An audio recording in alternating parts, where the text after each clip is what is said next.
쌍용차 하면 사람들 마음속에 21명의 죽음, 그분들이 떠오르는데요. 오늘 제목이 눈물을 멈춰. 그래서 저는 생각이 굉장히 복잡했어요. 왜냐하면 쌍용자동차 해고 노동자들 얘기를 듣다 보면 여러 가지 죽음에 대한 얘기를 듣습니다. 저기요. 큰 틀에서 잠깐만 말씀을 드려보면요. 한 명 한 명 죽을 때마다 사람들이 굉장히 급격히 불안해하면서 이런 얘기들을 해요. 아주 실감나게 다음은 나일 것 같다는 공포 같은 것들을 많은 사람들이 같이 느끼는 것 같아요. 그래서 그 불안감, 공포감, 상시적인 긴장감 이런 것들 때문에 굉장히 예민해지고 날카로워지고 그렇기도 하는데 또 한편으로는 이런 얘기들도 해요. 동지들이 죽어가는데 이제 눈물이 잘 안 나온다. 어떤 감정이 느껴지지도 않는다. 그런 내가 이건 미친 건가? 우리가 미쳐가는 건가? 내가 잘못된 건가? 뭐 이런 얘기들을 하는 분들도 또 사실 많이 있습니다. 두 경우 다 미친 거 아니고 비정상인 거 아니고 그런 거 아니죠. 제가 좀 설명을 드려야 될 것 같아요. 많이 아프면 우리가 상처받으며 울지만요. 그 상처, 그 아픔, 그 고통을 넘어서면 아무 감정이 느껴지지 않는 상태가 오지요. 사람 마음속에. 이런 것들이 우리가 이제 정서적으로 점점 마비가 되는 상태로 간다고 우리가 이제 정신과에서 얘기를 하는데 쌍용차 해고 노동자들을 보면 그런 정서적인 마비를 경험하는 분들이 참 많은 것 같아요. 그러면서 그런 자기 자신을 또 막 책망하고 내가 이상한 거 아닌가? 이런 또 뭐 여러 가지 혼란한 감정을 갖기도 하고 그러는 것 같습니다. 어떤 한 그 쌍용차 해고 노동자가 며칠 전에 그런 얘기를 했어요. 21번째 동지가 돌아가셨을 때 눈물이 안 나와서 자기가 너무 혐오스럽다는 거예요. 그래서 일부러 울어보려고 애를 썼는데도 눈물이 안 나온다. 그런 얘기를 하는 걸 듣고 굉장히 가슴이 아팠습니다. 고통 너머의 고통인 것 같고요. 사람이 무의식적으로 자기가 너무 고통스러우면 그 고통을 느끼는 감정을 마비시킨다 그러는데 지금 우리가 그까지 온 것 같아요. 여러분들 눈물을 흘리는 분이나 아니면 이제 더 이상 눈물이 나오지 않는다고 느끼는 분이나 서로 이상하게 생각하지 마시고 그런 나를 너무 책망하지 마시고 우리가 모두 다 똑같이 아픈 거다는 걸 우리가 잊지 않으면 참 좋겠어요. 여러분들이 지금 희망광장에서도 그렇고 얼마 전에 쌍용차 해고 노동자들이 평택 공장 앞에서 희망 텐트를 치고 혹한을 났는데요. 봄인데 아직도 이렇게 추워요. 근데 이런 과정에 아빠들이 나가서 이러고 있는데 아이들이나 우리 가대의 엄마들이 와락이라는 공간을 만들어서 거기서 치유도 받고 물론 해고 노동자들도 치유를 받는 여러 가지 과정이 있지만요. 아이들이 거기서 따뜻하게 놀고 먹고 웃고 이러는 것들을 보면서 쌍용차 해고 노동자들이 또 안에 갖는 자기 분열이 있는 것 같습니다. 좋기도 하지만 와락에 들어가는 순간 많은 노동자들이나 그 가대의 엄마들이 낯선 것들을 느낀대요. 우리가 이래도 되나 이런 마음도 든대요. 우리는 그런 복잡한 마음을 가지고 지금 투쟁을 하고 있는 것 같아요. 저 사람들은 너무나 단순하게 너무나 직선적으로 사람의 고통에도 죄의식도 느끼지 않고 연민도 느끼지도 않고 자기 성찰을 하는 법도 없고 그냥 앞으로 저는 이런 MB 조현호의 경찰은 저는 사이코패스라고 생각합니다. 사이코패스의 특징이 뭐냐면요. 사람의 고통에 어떤 감정도 느끼지 않는다는 거예요. 연민도 느끼지 않고 공감도 되지 않고 자기가 사람을 죽여도 죄의식을 느끼지 않습니다. 얼마 전에 경찰에서 그간의 경찰에서 진압을 해왔던 우수 사례로 21명의 목숨을 빼앗은 쌍용차 그 진압 사건을 꼽았는데요. 이거는 사이코패스라고밖에 말할 수 없는 정말 무서운 현실인 것 같아요. 그러니까 우리가 와락이라고 하는 치유를 위한, 아이들을 위한 최소한의 공간을 만들어 놓고도 이래도 되나 갈등하고 성찰하고 자기 분열을 겪고 있는데, 저 사람들 너무 단순하고 너무나 폭력적이고 너무나 파괴적이고 그렇죠. 그러니까 우리가 어떨 때는 눈물이 나다가 어떨 때는 눈물이 메말랐다가 왔다 갔다 하는 우리 마음들, 이것이 정상이라고 생각합니다. 이런 상황에서 이런 분열이나 이런 복잡한 심정을 갖고 있는 것이 정상이지, 아무것도 아닌 마치 마음이나 영혼이 표백된 것 같은 저 사람들이 정상일 수 없습니다. 여러분들을 책망하지 않으셨으면 참 좋겠다는 생각이 들어요. 제가 정신과 의사로 한 20년이 넘는 세월을 사람의 속마음을 깊이 듣는 그런 일을 해왔는데요. 얼마 전에 제가 그간에 봤던, 상담을 했던 사람들의 기록을 정리를 쭉 한 적이 있어요. 해보니까 지금까지 한 20여 년 동안 10,000명하고 한 1,100명이 조금 넘는 사람의 속마음을 들여다본 경험을 가지고 있습니다.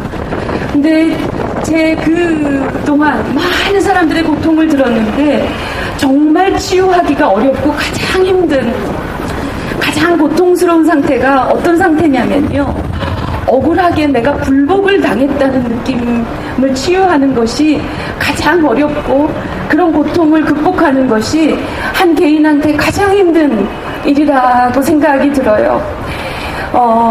왜 여기 백규환 선생님도 계시지만요, 우리가 예전에 권위주의 정권 때, 군사 정권 때 고문실에 끌려가서 그 고통을 당했던 분들 얘기를 들어보면요, 그런 얘기들을 하죠. 이유도 모르고 끌려갔는데 몇 날 며칠을 그냥 무조건 팬다는 거죠. 사정 없이. 왜 때리는지 말도 안 해주고요. 그러다 보면 사람이 정신적으로 물리적으로 바닥까지 가면요, 왜 그렇게 하냐면, 그렇게 바닥까지 가게 만들면 그 다음부터는 사람이 쉽게 통제가 되기 때문에 그렇게 한다는 거죠. 폭력에 의해서 물리적으로 정신적으로 바닥까지 간 사람이 왜 통제가 잘 되냐면요, 왜 그 다음부터는 하지 않은 일도 했다고 하고 없는 얘기도 다 시인을 하고, 왜 그렇게 되냐면요, 바닥까지 가면 사람이 내 자신에 대해서 누가 뭐라 하지 않아도 내 자신이 얼마나 비루하고 비참하고 초라하고 너무나 한심한 인간인지, 얼마나 보잘것없는 인간인지를 뼛속 깊이 저항할 수 없이 각인을 시키게 된다는 거지요. 그러다 보니까 어떤 것에도 저항하지 못하고 쉽게 통제가 되는 상태에 자기 의지와는 관계없이 그렇게 도달하게 되는 거죠. 저는 쌍용차 해군 노동자들을 보면서 어쩔 수 없는 상황에서 너무나 살인적인 폭력적 진압에 의해서 굴복당할 수밖에 없는 상황에서 굴복한 자기 자신을 모멸감을 느끼고 수치감을 느끼고, 그것을 자기가 자기를 용서하지 못하는 사람들을 많이 봤습니다. 사람을 이렇게까지 파괴시키는 거, 인간의 자유의지를 이렇게 바닥까지 무너뜨리는 거, 이거는 범죄입니다. 왜냐하면 이런 상황에서 사람이 부서지지 않고 온전한 정신을 유지할 수 있는 인간이라는 것은 존재하지 않기 때문입니다. 국가폭력, 저는 이제는 국가폭력이라는 말도 아까운 생각이 들어요. 이거는 국가폭력이 아니라 국가범죄인 것 같아요.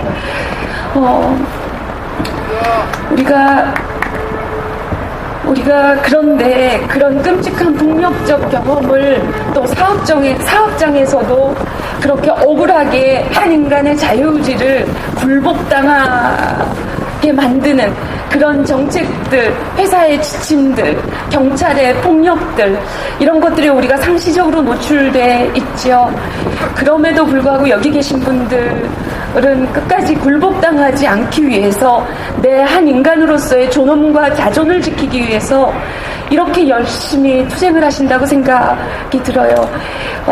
저는 존경합니다. 여러분을 정말 마음속 깊이 존경합니다.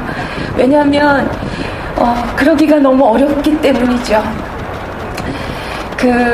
저는 와락을 하고 시작하고 쌍용차 해고 노동자들을 만나면서 금속노조가 얼마나 많은 일을 했는지, 민주노총이 얼마나 훌륭한 집단인지 저는 더 실감했습니다. 희망버스 할 때 사람들이 이제 투쟁의 방식이 바뀌었다. 예전에 길거리에서 그렇게 강경하게 투쟁하는 거 이제 한물간 방법이다. 쉽게 말하는 거 저는 더 이상 하지 않아야 된다고 생각합니다. 왜 그러냐면 여러분 쌍용차 노동자들이나 아니면 민주노총이나 금속노조에 계신 분들이 자책하는 얘기들을 많이 들었어요. 우리들이 사람이 이렇게 쌍차에서 21명이 죽을 때까지 우리가 과연 무엇을 했느냐. 저는 꼭 그렇지 않다고 생각합니다. 우리가 살아있던 사람이 죽으면 표가 나지만요.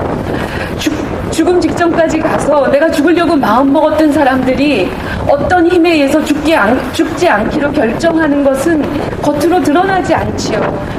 저는 와락을 하면서 이렇게 투쟁의 현장에서 어떤 기운들을 느끼냐면 죽을까 말까, 아예 죽어버려야 되겠다, 정말 무기력해서 더 이상 버틸 힘이 없다 라고 했던 사람들이 이 투쟁의 현장에서 같이 무릎 꺾이지 않고 같이 굴복당하지 않기로 결의하고 힘을 모으고 이런 동지들을 보면서 죽지 않을 마음을 먹은 사람들이 저는 수백 명, 수천 명이 될 수 있다고 생각합니다. 여러분들이 투쟁하시는 것은 여기서 이렇게 꺾이지 않고 이렇게 투쟁을 하시는 것은 저는 사람을 살린 일이라고 생각합니다. 여러분들은 사람 목숨을 구한 분이시고요. 그걸 여러분들이 잊지 않으셨으면 좋겠습니다. 투쟁. 혹시 저렇게 사람이 죽어가는 사업장에서 투쟁하는 사람들이 있는데 우리는 그런 상황도 아니니까 내가 겪는 고통이나 내가 겪는 무기력감은 혹시 내가 약하거나 내가 못나거나 내가 너무 무능력해서 이런 거 아닌가 생각하실 그런 분도 또 있을 것 같아요. 근데 여러분들 혹시 올드보이의 아주 유명한 명대사 아시죠? 바윗돌이나 모래알이나 가라앉긴 마찬가지입니다. 인간이 이렇게 폭력적 경험, 굴복당하는 것을 강요하는 이런 상황에 자꾸 노출되면 인간의 자유의지가 파괴되고 죽고 싶은 마음이 들고 바닥까지 무기력해지는 것은 바윗돌만한 폭력이나 모래알 같은 폭력이나 폭력의 본질은 같습니다. 여러분들이 느끼는 고통에 대해서 그렇게 함부로 얘기하지 않으셨으면 좋겠습니다. 감사합니다. 존경합니다. 금속노조, 민주노총, 쌍용차 해고 노동자들, 지부장님, 그리고 선도투 여러분들 감사합니다. 존경합니다. 사랑합니다.